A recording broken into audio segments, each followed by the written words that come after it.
Sabi niya, hindi, ayusin natin to. Dapat pag umakting ka, matatakot ako sa'yo ha. Para gagalingan din daw niya. So parang nasa isip ko na rin yun na kada magte-taping kami, shocks, kailangan namin i-challenge yung isa't isa. Kasi sobrang challenging na ng role.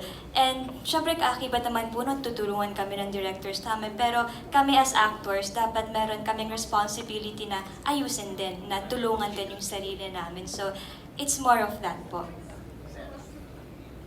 Sorry Yung po. pustahan, sabi niya, pustahan daw kayo. Sino na nanalo sa pustahan? Challenge niya po ako. Challenge. Oh. May nanalo ba? Saka May nanalo. magkano?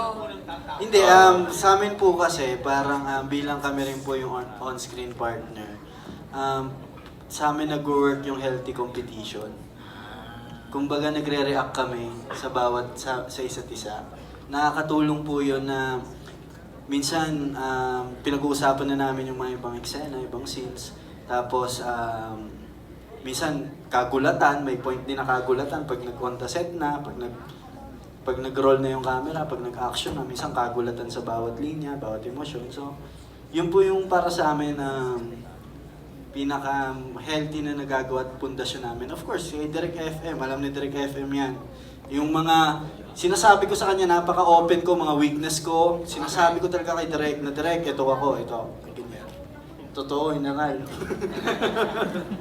Sobra po.